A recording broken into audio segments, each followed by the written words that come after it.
This offseason, the Lakers need to add some real Bulldogs to their team. Or maybe they just need to add a Thybulle dog. As in Matisse Thybulle. In today's video, let's talk about my favorite 3&D wing target for the Lakers to pursue this offseason, Matisse Thybulle. And we're going to get into some of his tape and stats, particularly since his return from injury towards the tail end of the 2024-25 season, to see why he's the perfect fit next to Luka Doncic. In fact, 2 years ago, Matisse Thybulle almost played with Luka because the Mavericks signed him to an offer sheet that the Portland Trail Blazers inevitably matched. Now, this summer, could the Lakers have a shot at pairing the two together again, but this time for realsies? Let's find out. So why don't you like this video, comment down below, and hit subscribe, and let's jump into the tape. Before we dive into any specifics, here's a quick rundown of Matisse Thybulle's specs. Matisse is the former number 20th pick of the Philadelphia 76ers in the 2019 NBA draft. Matisse Thybulle is 28 years old, he just turned 28 in March. He is 6'5" in height, with a 6'11" wingspan, and he weighs 201 pounds. In both the 2021 and 2022 NBA season, he finished with legitimate Defensive Player of the Year votes, and made All NBA defense in both of those years as well. As you likely already know, Matisse Thybulle is an absolute hound of a defender who plays with endless motor. His combination of mobility, anticipation, strength, and explosiveness has made him one of the most lockdown defenders in the NBA from both a point of attack perspective and a team help perspective as well.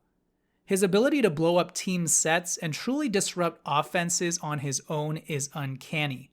His head is always on a swivel, his arms are always swiping and getting deflections, and his quick first step when jumping passing lanes is elite.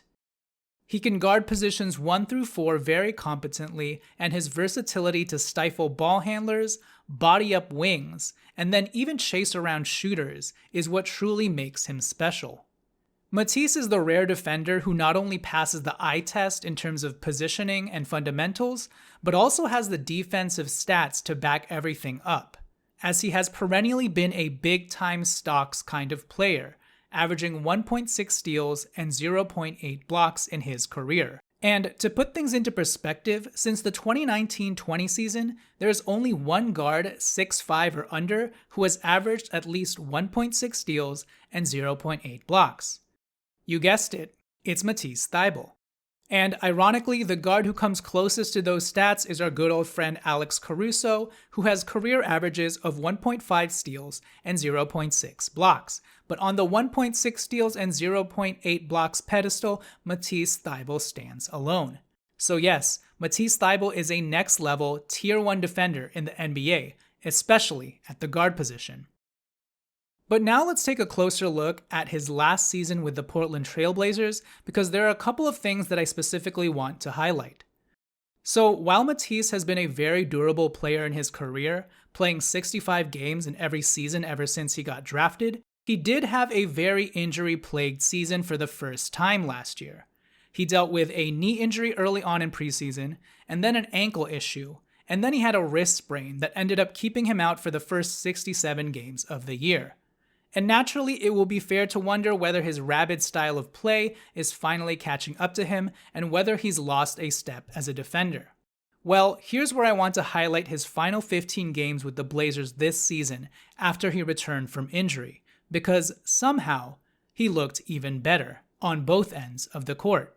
In fact, in his first game back after sitting out nearly the entire season, he had the game-winning block against the Toronto Raptors. And the player that he blocked was a 6'10" center named Orlando Robinson who was shooting a 3-point jump shot. Just think about that.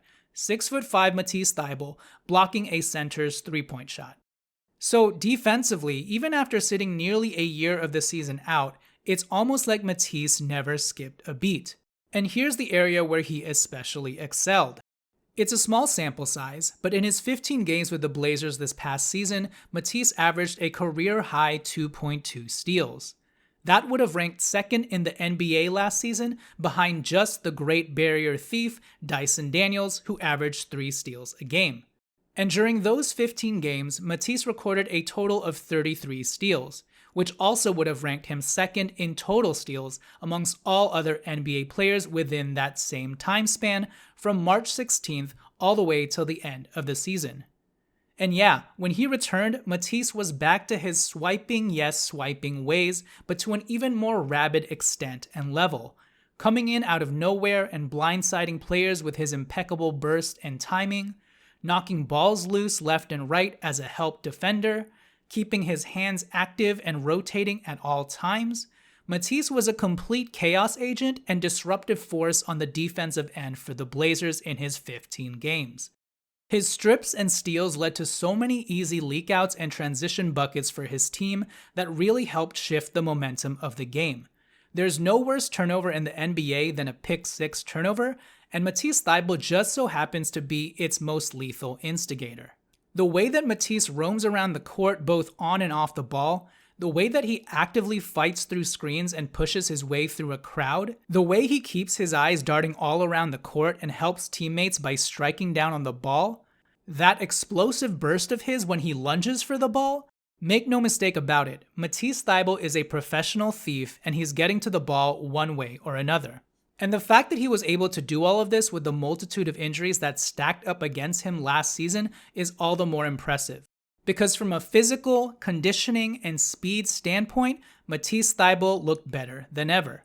And the tape and the stats back that up. Alright guys, welcome to the halfway point of this video where I guilt trip you into doing all the things to help support this page. So please like this video, comment down below, and most importantly hit subscribe. And with that said, let's get back to the Thybulle tape. Alright, so far we've kind of only really covered the obvious with regards to Thybulle's game. Yes, he's a defensive specialist, but now I want to dive into some of the offensive aspects of his game that I think have really improved over the last couple of years. And the first thing I want to talk about is his improved three-point shooting. Prior to his time with the Blazers, Matisse was a low-volume three-point shooter who shot 32% from three and knocked down 0.7 threes a game. But over the last 3 years, he's really made some huge strides shooting-wise.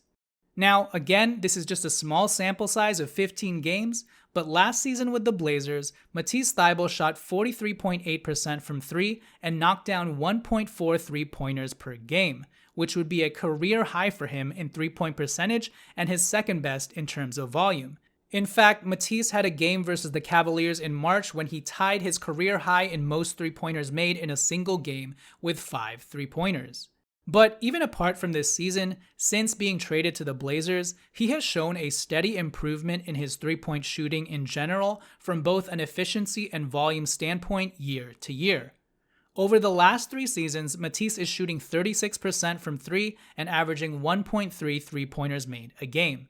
And this season, he was particularly deadly as a corner shooter, shooting 46% and 36% respectively from each opposite baseline. Last season, he shot 38% and 36% from both corners, and then 41% and 33% the year before that, showing a gradual increased comfortability with quickly catching and shooting out of those spots. And if you just watch the way he's been shooting the ball more recently, he looks a lot more confident and fluid in taking that shot.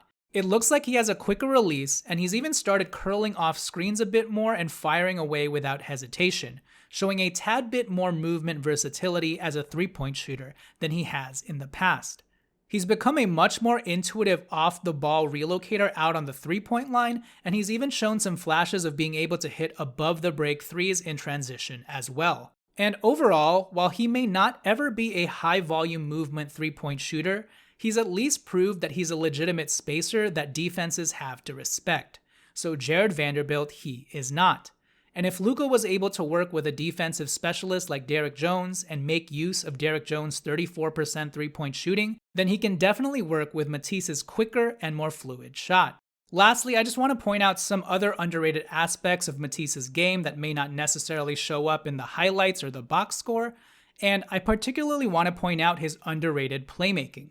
This season, he averaged nearly 2 assists for the Blazers, And for a non-ball handling, non-primary creator, that's a very healthy number.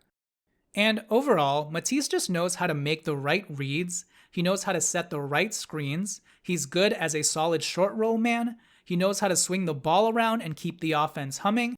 He's also not a bad passer on the move when he attacks closeouts and puts the ball on the floor. He doesn't do anything too flashy, but he's a high basketball IQ player with good feel who knows how to get the ball to his teammates and never has bouts of supreme tunnel vision. As an off-ball player, he also just has naturally good cutting instincts. You'll constantly see him cutting to the basket, cutting baseline, finding the open spaces on the court to make himself available as a finisher in the dunker spot. Again, whether it's passing the ball, serving as the hockey assist man, being a good short roll playmaker, or just cutting to the rim, Matisse Thybulle is an underrated connective player on the offensive end. Lastly, in case you didn't notice it in how he plays defense, Matisse Thybulle is a very athletic and explosive player. Especially in transition, he's an extremely dynamic player with burst who can catch lobs and alley-oops or even take it all the way to the hoop himself. And for a team like the Lakers, which has been so desperate to find any sort of oomph from an explosiveness standpoint, Matisse definitely helps check off that box in spades. So if you add up his quick first step burst, his athleticism, and his bulky Josh Hart Draymond Green-like strength, there's really a lot to love about Matisse Thybulle if you're looking for the perfect defensive connective role player, and one who can complement Luka Doncic well in the backcourt on both ends of the floor. So there you have it, Matisse Thybulle, one of my personal favorite 3&D wing targets for the Lakers over the last 2 or 3 years. Matisse is a tier 1 wing defender with real strength and blow-up athleticism. He's like a souped-up Max Christie. He may not be as polished as Max Christie offensively, but he's becoming a legitimate catch-and-shoot three-point shooter, and he's everything you could want Max Christie to be defensively. He's stronger, he's got a higher motor, and he's been one of the best wing point-of-attack defenders in the league for quite a while now. Now, this summer, he has a player option of $11.5 million, and I think given the landscape of the market, he'll probably just opt into that contract. But if he doesn't, then I think he'll be worth around the full MLE of about $15 million. And that's a number that I would give him if the Lakers are able to open up that amount. But barring those things happening and Thybulle opting into his final year, I think the Lakers should heavily consider trading Gabe Vincent and an asset for an expiring Matisse Thybulle so we can get Luka the brawny bulldog perimeter enforcer that he needs. So what do you guys think? Let me know in the comments below, and don't forget to like this video and hit subscribe. More insightful off-season content to come. This has been Jonathan Hernandez of the Lakers Legacy Podcast, and I will catch you guys next time. Peace.